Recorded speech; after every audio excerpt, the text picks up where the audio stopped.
wondering, where do we start from all of this?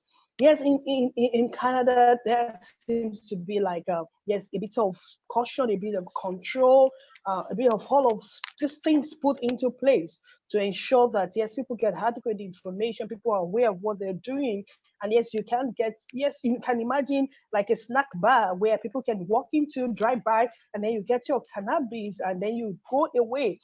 You know, it's so wonderful in court, because from what he has also told us, there's also been a peak, yes, in the number of people that have been seen for psychiatric issues and other things like that. There's a decline in education, and quite a lot of other things are also affecting them. We'll get to all of this. Just note that you can send your questions and your comments to the chat box. We would be willing to take it, and also to hear from you what your own opinion about this, and more so when Nigeria is on the verge of legislating this now. Yeah, the Senate and the House of Rep are going on and saying, oh yes, there's so much money to make from this thing, and why don't we just pass it into law and allow everybody to take it?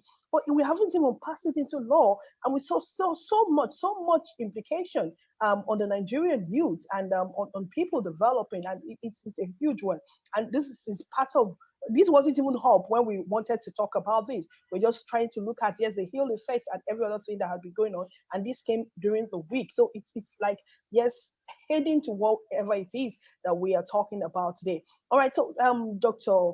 Koejo, you know, sometimes when you meet some of these patients and you ask them, haven't you heard about cannabis and the side effect? They will tell you, oh, I heard. Yes, but then I just wanted to try it out and other things like that. I think people back home need to understand what is the addictive nature. I know you mentioned it earlier, the addictive nature of the cannabis, and as well as the negative implication. So if we can marry it together for them, then we would understand what and what, and or how to go about it. More enlightenment and more education from your hand about this.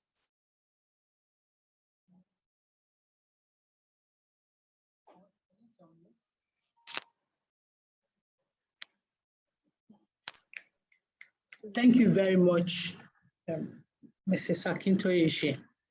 You know, the Yaba experience is a very rich experience for me, and my patients will tell me that these things are legalized in the US and the advanced, using their words, advanced countries. And I would like to tell, even to bring this to us to know that, look, factors that determine legalization are politics, economy, tradition, religion, and culture. Politicians want power, so anything you want, they'll give you. Economy, they look at it from the angle of what brings in money. And I tell my patients that when I went to study in the US, that and with what Dr. Ayonde said now, the whole idea of legalization is to collect all the tax, and because not everybody that uses cannabis would come down with cannabis psychosis. So the essence of it is that, well, the money that they've made, some of it can be used in the treatment. And there's this question I ask my own patients. So when you come down with when things, now that things you're now sick, is the government there for you? Who is running around to pay your bills? It's out of pocket payment. So we can't even bring such things in now. Now, coming to, then of course, culture, tradition, and the rest like that would actually influence cannabis legalization. And the question I keep asking is that health is not part of the factor most times that determine legalization. So you really have to own your own health by yourself and determine what you want. Now, what's my experience with our patients on the ward, the complications of cannabis use? You know, the higher the THC component of the compound they smoke, it increases the severity of the psychosis they present with. And you hear patients tell you they've done so much psychosis, things like murder. You know, there's this story sometime last year about a child, the guy that killed his parents and things like that. You know, when mental health is lost, all is lost. That's one thing I want us to know. You can't continue with your school, you lose your family is in big problem, and all these things are complications that would come from it. You know, when we talk about mental health, don't think about it as people stripping themselves naked alone. people talking to them, to themselves, the anxiety, the depression that comes with cannabis use. These are things we should consider and decide on our own, not because it is made legal in those countries, but because you want to own your health. Another thing I want to talk about is about even doctors in these countries don't prescribe. If you want it, you might, like Dr. Ayinde told us sometime last week that they can approve it, but they won't prescribe it for you to use because they don't want to, the indemnity, they don't want to be the one to bear that. And it's not, and another thing they said is that there's no pure components. And I read it in one of the publications about that the pure component is not as common as people think. So when you are taking your cannabidiol, the one that's people, the proponents keep saying it's a good side, think about the tetrahydrocannabinol, the THC you're taking too, and the risk of you losing all health-wise. And that's what I would want to add to it. And so it's really terrible. In the discourse of legalization, I think science should go first before, and let science educate us on the direction to go. Thank you very much. Thank you so much, Dr. Kwejo, for that response. You know, sometimes when you talk about some of those things out there, people will tell you, oh, no, it's not possible. I have not seen it there, but I've seen it live. I saw a young man who took three puffs of cannabis. And the next thing is he started running on the street. He tore his clothes. And people tried to help him. He felt they were enemy. And no, he was running and running and running until he became exhausted. And then they started bringing him. And then when you see what is even happening out there, it gives you a scare. And you begin to ask yourself, where are we going? What's going to happen to our future? I really don't know. Dr. Aride, I'm going to be asking you, what are the, in terms of policies, in terms of prevention, what can we do? What are the options for us? What are those things that we should begin to consider?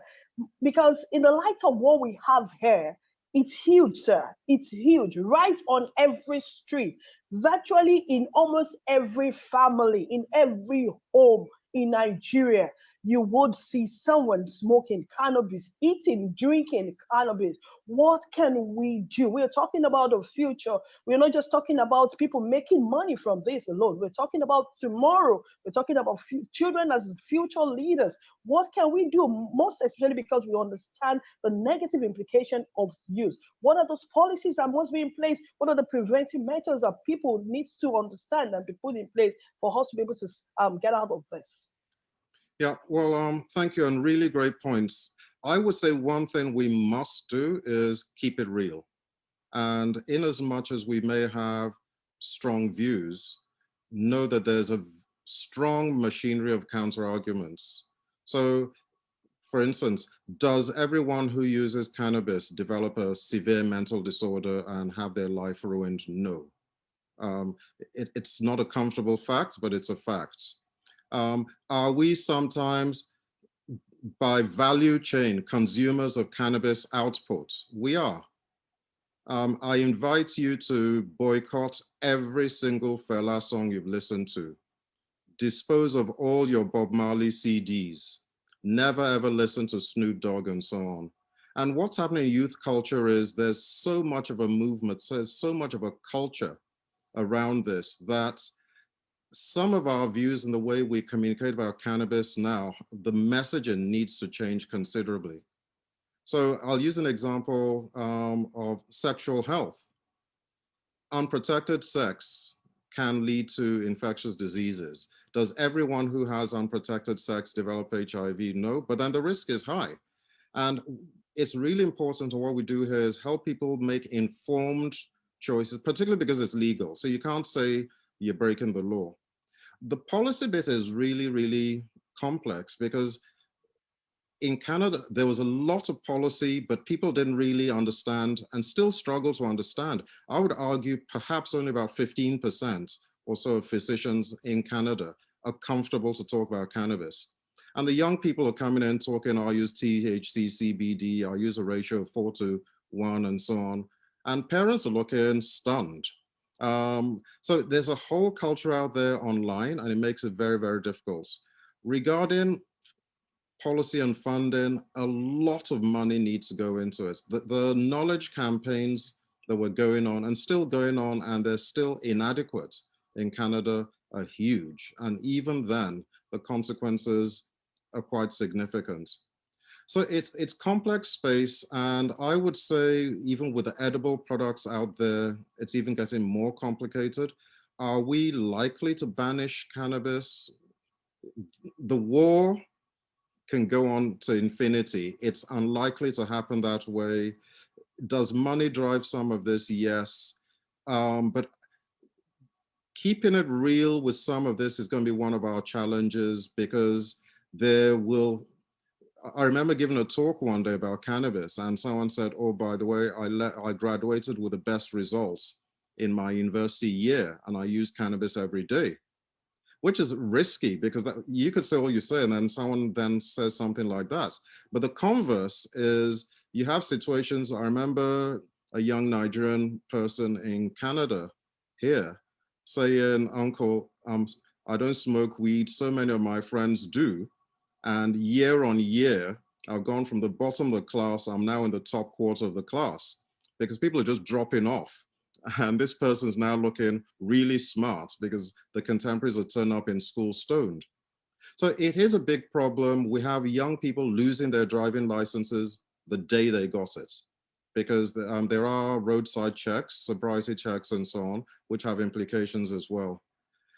So it's a very complex situation. And just give an insight into the money involved. As of 2018, the market cap of one of the cannabis companies in Canada was larger than that of Air Canada itself, a whole airline. So we are talking big money. Health professionals need to stand strongly by what the evidence base is and guide it. And again, there's no single cannabis. So if we talk of vehicle, are we talking Okada or Molue? I say, okay, please, can you bring your vehicle to pick me up from the airport? There's a difference in someone arriving in an Okada and someone coming in a trailer and so on. And these are the levels of literacy. However, I can say that from Canada because a large proportion is measured and tested, but we see a lot of damage of people who got from a friend of a friend. I've seen so many people within the first 3 months of university end up so psychotic and ill. So it's really complex, and a lot needs to be invested. The debate has to be brutal in the best interest of health. Thank you. Thank you so, so much. But you know what I hear Dr. already say is the fact that the Canada situation is quite different from what we have here. And so if we're going to be talking about prevention here in Nigeria, it has to be something that we'll have to look at in the context of this environment in itself. Yes, we want to appreciate people who had said in their comments about, yes, cannabis being used for oil and other things. Yes, this is a good webinar. Thank you, Apollonia Adeni from Health Edition, News Telegraph newspaper. All right, Caroline Obasoro, we missed you the last webinar. Thank you, Ma. This is great and very instructive. Thank you, ma'am. All right, so Chief Grace Oluwatoye is advocating that we take this to the National Assembly. We are all advocates, and I'm sure that we would be able to, in one way or the other, pass the message across to everyone. Dr. Adeyemi Olushola, I see your message here, appreciating Dr. Ayoride, as Nigeria is currently debating its legalization for culinary reasons. Yes, we all know that. And we also know that Nigeria might not be able to do as much as Canada did in terms of research work and other things. And that's not fair in the hearts of so many, because currently now the implication is so, so grave. Yes, Titi Adegbile, take ownership and responsibility for your own health. Truth is, when mental health is lost, all is lost. Yes, Dr. Koyejo, also my take. Thank you so much for that. Tomisi Adetoye Olaguju, yes, you had seen so much being done in terms of research and other things before the decision was taken. Thank you so, so much. Oyawale Oloyede, thank you for the webinar and for this vital information. I came a bit late to the program, so I'm not sure if my questions have been discussed earlier. There have been debates and still ongoing, there have been debates and still ongoing discussion on cannabis, that is risk factor for psychosis or even schizophrenia, is, that is to say, it is not the cannabis as a standalone factor, but other contributing factors. Sorry, messages are coming in, it's shifting it. Like in the case of Dr. Carl Hart, drug use for grown up. What would be your response to this, sir? Thank you. Oloyede. Okay, so he's asking if cannabis in itself, Dr. Koyejo, would you look into that? If cannabis in itself as a standalone could cause what issue of psychosis in patients, or there are other contributory factors that could be seen when you talk about cannabis. All right, over to you. Okay, thank you very much. Talking about cannabis itself absolutely causing psychosis. Is that the question? Yes. Yeah, okay. Well, it's a multidisciplinary, the causation is multiple approach, and it might not just be one singular substance causing, cannabis equals to psychosis. However, there are so many other things that people have that cannabis risk factors that would cause, that with cannabis working with it, would increase the risk, somebody coming down with psychosis. And okay, like things like, if you have family history of psychiatric illness, the risk of developing it is high. Even other factors that can cause, other risk factors, with cannabis coming to the show now, increases the risk of coming down with psychosis. And tetrahydrocannabinol has been pointed out as a very huge risk factor. Let me give you an example. Crossing Ikorodu Road with eyes closed is not equal to accidents. That's a busy Ikorodu. You could actually cross it with your eyes closed. It does not absolutely mean you're going to come down, a car would hit you. But the risk of you having accidents is highly increased. And that's what we're talking about. Why increase your risk? And like we've said, for the proponents of cannabidiol, and like what Dr. Ayorinde has said, there's no pure entity yet. So that means there will be some bit of tetrahydrocannabinol. And for those that have other risk factors, you are increasing your risk of developing psychosis. So it's not about someone's moral, it's not about someone's religion, it's about science and evidence that we are talking about now. And we should see it from that point of view. And like I've said, you own your health. You don't own it yourself, because when mental health is lost, all is lost. Thank you very much. All right, so I'm still going to go back to you, Dr. Koyejo, because somebody is asking. Dr. Ayorinde had given us information about what it is like in Canada and how the quantity are measured to ensure that they get the right dosage and every other thing. Is there a way to measure the dosage that you have in Nigeria? Is there a way to ensure that this is the quantity you are taking? It has 200 milligram or 300 milligram. Is there something like that in Nigeria? Dr. Koyejo. Thank you very much. There's nothing like, cannabis is not legal yet in Nigeria, so we don't have those quantities. But even with what Dr. Ayorinde talked about, that they will tell you that there's this maybe 40% tetrahydrocannabinol or cannabidiol, or 60% THC. So with that THC in it, that's what I'm particular about. Your risk is increased. And there is no pure entity like pure cannabidiol. That's what publications have told us. That it's not common as people think. So why increase the risk? That's the question I'm asking you. Why increase the risk of developing psychosis or mental illness? Just based on the fact that you want to use cannabidiol and there's THC in it. And most of the weed they sell out there, most of those ones that you smoke raw, has very high THC because the dealer wants you to keep coming back. So look at it from these angles and let's talk science. Let's put the morals or religion apart and let's see it from a scientific point of view.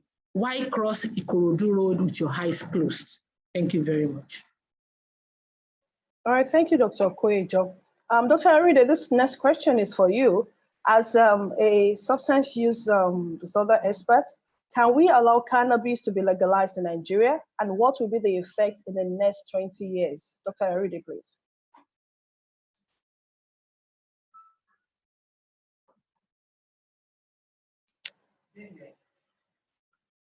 Dr. Aride?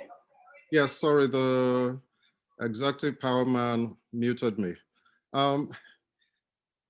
It's a very tricky situation, and I think some critical variables to consider when we're talking of risk is the higher levels of risk are frequent, heavy use of high potency cannabis, particularly in younger people with developing brains who may have a family history of a psychiatric illness, particularly psychosis. So the way you use it before the age of 25 or in your younger developmental years and the impacts and potential impact on your whole life trajectory is very different to what it'll be like in a person using around the age of 40. And these are really, really serious considerations. As I said, again, and linking to the question asked, CBD oil, if I was up for the big 419 scam, I'm going down the CBD oil route. You can scam anyone with CBD oil because many studies have been looking at samples of CBD oil, and many of them don't contain what they claim to contain. It could be anyone's old cod liver oil and so on, and they've tested many. They don't have the percentages they claim to have in them. Some have no CBD whatsoever in them. And we shouldn't forget that many of the products also contain things like herbicides and pesticides. So there was a time a number of military veterans in Canada had abnormal movement disorders and were going into all sorts of spasms from their cannabis product use. But it was actually the herbicides and plant chemicals used in growing the cannabis that were causing those effects. So the question regarding projecting 20 years into the future, a colleague of mine from the UK, Sir Professor Robin Murray, said in Canada, "Thank you, Canada, for being the world's laboratory and test tube with your own children for us to learn lessons from." And I would say, I mean, people laughed, but I think they also felt like crying when they heard him saying that. It'll be reckless of Nigeria not to learn from lessons of other places.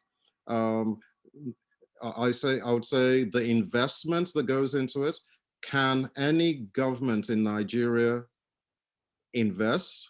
I avoid talking politics, but are we investing in COVID vaccines manufacture, for instance? In Canada, research grants to places like Yaba are huge to study and research cannabis. And the calls for research grants and the groups discussing that, a lot of money goes to health professionals to study and research the impacts, including in pregnancy and so on. So for Nigeria in the future, those in the science, biochemical sciences, the phytocannabinoid world, and so on, need a lot of money invested into the industry, into it, to come up with a Nigerian way. You can't bring in any old Tokumbo car with that's used to managing minus 40 degrees in Canada and bring it onto Lagos roads. It'll break down. I think it'll be nearly patronizing the expertise and knowledge that my colleagues in Nigeria have. And the great minds and expertise within Nigeria should be driving the policy with collegiate support from those of us abroad, but you can't just bring in the whole diaspora way. It won't work. So my prediction, if Nigeria goes into it without investing in the infrastructure, Moluego jam keke marwa. Thank you so much, Doctor. Thank you so much, Doctor. Everyone here is having a huge laugh. That's the repercussive effect of that will be absolutely terrible. Yes, somebody said, I am here to hear anything good about cannabis here. From personal experience, there is medicinal cannabis. Yes, that has been said, CPD. Yes, during the course of Dr. Kore's introduction, as well as the medical director's introduction, as well as Dr. Ayoride's talk, he had mentioned that, and he had mentioned how that is used. So we haven't said no, no, no, because we know that the CBD is also very, very useful, the medicinal aspect of it. But we are more concerned now about the other part of it that is not regulated and it's not in totally good use.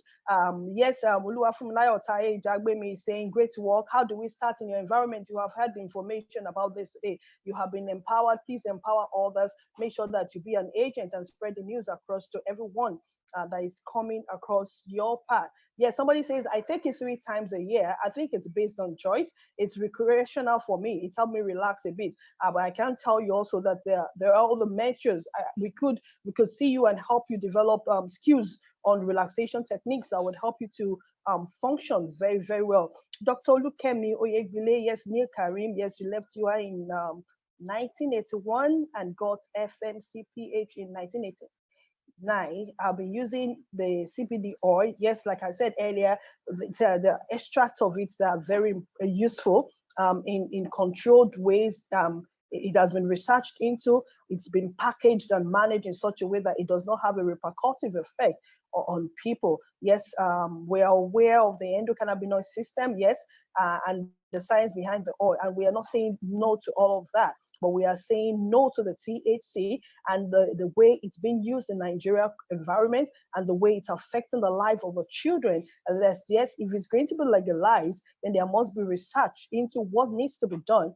Adequate study and regulation needs to come in place. We know that one of the major problems we have in this part of the world is implementation. Yes, laws are passed, but it's not implemented. Policies are made, but then nobody to follow through. And that's where Molwe go jam Keke Marwa, or whichever one jams themselves. And there's going to be great repercussive effect on all of these things. Okay, so very exciting topic. Congratulations to Yaba Voice. Thank you so much.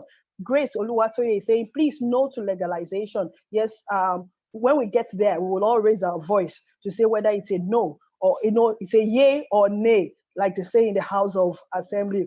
Okay, so Gloria Onowale, this is to why whoever is buying should ensure, yes, buy, like Dr. Ayoride said earlier, or now, how are you sure what you're buying is actually what you're buying? So you must ensure that wherever it is that you're buying comes from appropriate place. All right, so somebody said again, Dr. Ayoride, are you aware that we have traces of THC in pepper tomato, e.g. grown on Nigerian soil? All right, so me, I'm hearing this for the first time. I don't know if any other person has information about this, but then we will take that as we round up. Our time is almost up. All right, so we are all already so agitated as a people, not to let, okay, all right. Thank you so much, Ma, for lending your voice to this. Billionaire Doris is saying, I believe it's the stigma that is making people weary of it. CBD with, yes, that's what we have said. CBD, it's that's good part of it, like the good, the bad, the ugly. Yes, that's the good part of it. People cultivate cannabis to end their livelihood. Now, how can we redirect their energy away from that antisocial activity? Dr. Koyejo, you will take that up for us. How can we, yes, is that the only source of livelihood that people can have? Are there other things? All right. So, and then when you are cultivating your own form of livelihood and then it's affecting other people, please unmute Dr. Koyejo, please let her take that question for me. Yeah, thank you very much. 30 seconds. You talked about people cultivating cannabis for their livelihood. Well, the land can be used to cultivate other food crops. And that's the first thing I would want to talk about, because it's not just cannabis. Okay, it's not just cannabis the land could be used for. So it's about our perspective of things. Cannabis brings so much money. If you cultivate more land with cassava and other food crops, I'm sure you will get some more money to sustain yourself and to sustain your livelihood. So that's what I would say. You're a farmer, you can farm in several other things to make livelihood. And that's my own take on this. And the other things you could do, even as a farmer, you could go into processing of food, you can go into selling to the end users. So these are things that one should do. One should not just be stuck with that myopic view that it is only cannabis that he or she can cultivate and would have to stay with it because of the legal implication and the implication on health. Thank you very much. All right, thank you so much, Dr. Koejo. Quite a lot of impressive comments coming here. We can't take everyone, but I have to take this one because I'm not being partial. I'm very sorry. It's coming from my father. I jagged him here, Dr. Ejagbemi. He's saying, thank you, Dr. Aride, for being frank about Nigerian situation. This is a great topic. Kudos to the organization. Yaba Voice, fresh alert. She's saying Yaba Voice is a great advocacy. Yes, thank you so much. Advocacy awareness must about cannabis and psychosis must go beyond this program. Yes, we are going to take it more actively now.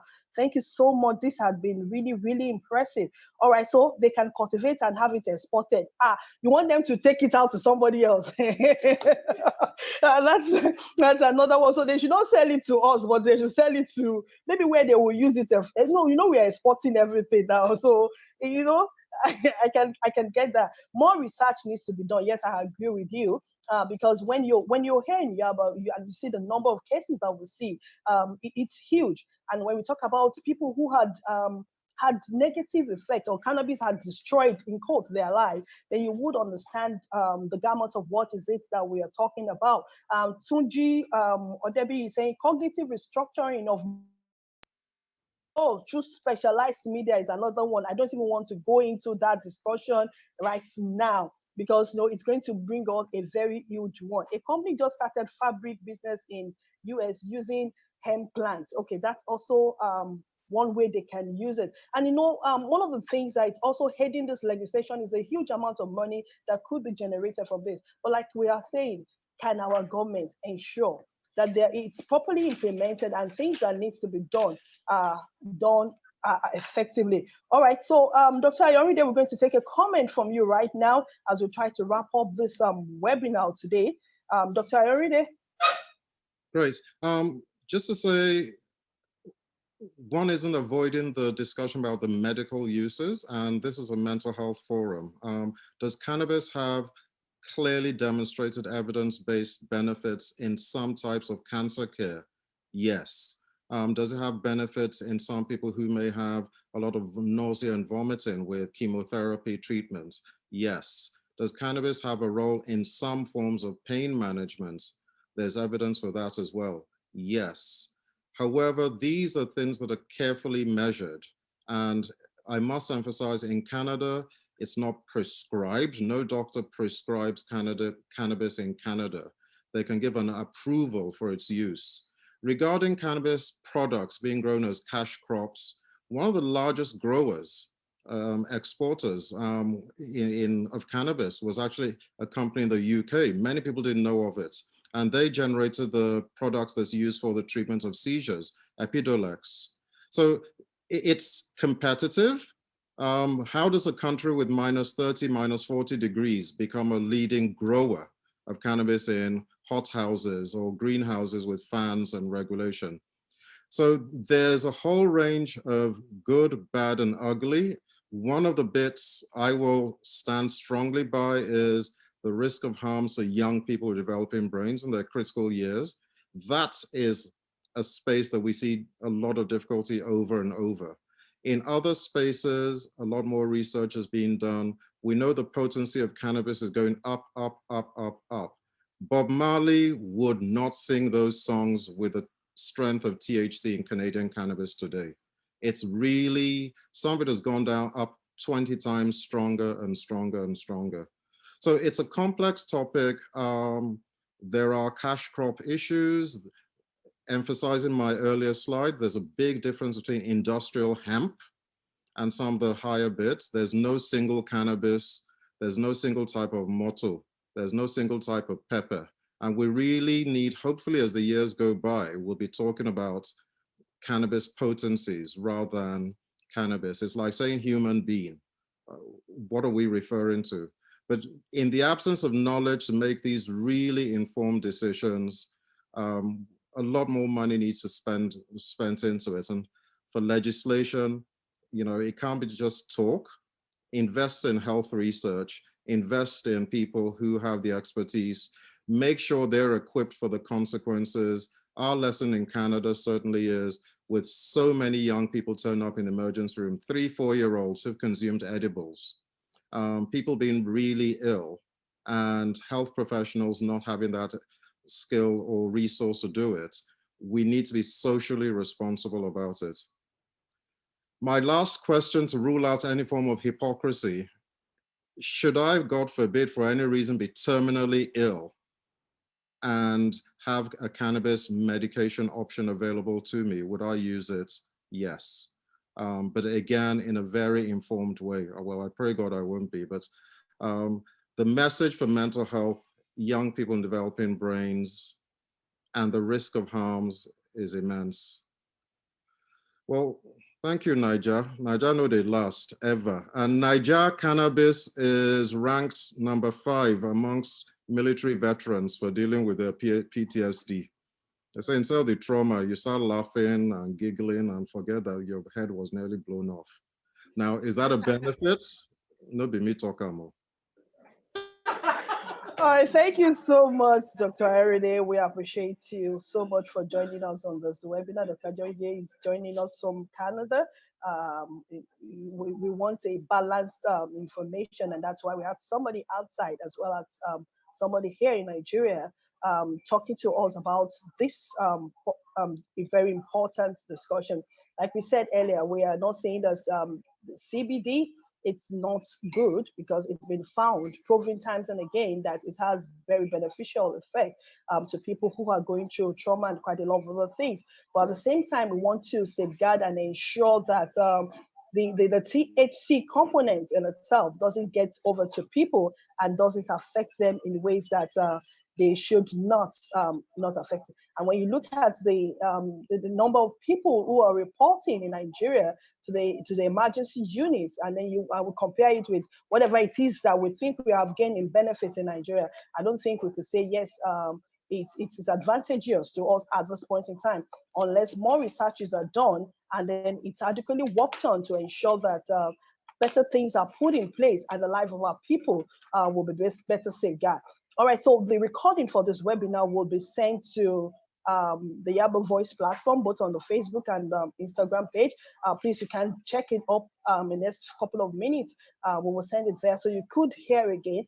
And then if you have anything you want to talk to us about this topic, we have just 1 hour to talk about all of this. Yes, we know that we don't have so much time. We don't have the luxury of time to talk about or to deal effectively with this topic, but we have done our best. Please, let's ensure that we pass the message across to people. Yes, we can't command anybody not to do or to do anything, but we know that we can play the role of advisors and help them to understand the good and the bad of it, and then they will be able to make informed decisions about what it is. In wrapping up this webinar today, I want to say that the medical director, as well as the chief host of Yaba Voice, Dr. Oluwayemi Cecilia Ogun, who was the founder of Yaba Voice, a passion that she carried so much, and then she ensured that it actually came to materialization, would be leaving office very soon. As a matter of fact, today is our last webinar with us in Yaba Voice as the medical director. I'm having goosebumps all over me now saying this, because the medical director had pushed, has driven us, and ensured that this came to light. We started July last year, July 22nd, as a matter of fact. I had to go and check it up. Our first webinar was July 22nd, and in less than 1 year, we had gone far. We have done quite a lot of things, and you would agree with me that this woman needs to be celebrated. And so because of that, next week, Thursday, by the grace of God, we are having a special webinar to celebrate her. The theme of the webinar is the journey, the passion, challenges, and triumphs. The journey, the passion, challenges, and triumph. 12 noon next week. Please join us as we celebrate this woman who had always ensured the mental health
You can talk. Yes, good afternoon, everybody. And I wish to say I appreciate each and every one of you.